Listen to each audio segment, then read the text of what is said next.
Hi everyone, my name is Emily and I'm the Young Adult Librarian at the Rock Island Public Library, and today I'm going to be bringing you the first in a series of, we're calling them Manga Mondays, and I'll be telling you about a manga title or series that you might enjoy.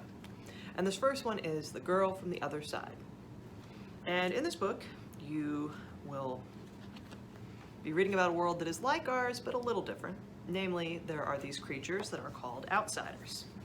And you can see one here. This is Teacher, and Shiva is this little girl who lives in Teacher's house. They live in the woods. And here's the thing about outsiders. They used to be humans. But when you become an outsider, if you're touched by an outsider, for example, you will be infected or cursed. Nobody's quite sure how this works exactly, but there is this sense of, okay, if you're contaminated, typically what will happen is you're sentenced to death and you are banished to outside the wall. So there's a wall separating the human kingdom and then the world outside. Now, Teacher, he is trying to take care of Shiva, but he can't touch her. And in this scene when she puts this flower crown on his head, he's like, okay, that's very nice, thank you, but remember, you have to be careful. You can't touch me or you could become an outsider. And if that happens, humans, they forget their names, they forget all their memories. So Teacher, he's living in this house and he doesn't know if this was his house when he was a human. He has a locket and it's like, is it me and my family in this locket? I don't know. Now Shiva is a little kid and all she knows is that, she's staying with Teacher until her aunt comes to pick her up. Now, Teacher is not so sure that this is the case. He understands that, okay, somebody abandoned this kid on the other side of the wall, which is basically a death sentence, and, he's thinking, is her aunt, did she become an outsider? Where is she? Why would she leave this kid here otherwise? So, he doesn't want to make Shiva sad and say, admit that her aunt might never be coming for her. But at one point in this book, she's in the woods and what happens is these soldiers are chasing her. In part because the king, back in the kingdom on the other side of the wall, he's been having some dreams. And his dreams seem to indicate that if they could just, some of his soldiers were to go out and capture this kid that lives outside, this little child who, for some reason, maybe is immune to this curse. And if they could just find her, catch her, bring her back, and kill her on the human side, well, maybe there won't be any more outsiders. Maybe there won't be any more curse or plague or whatever this is.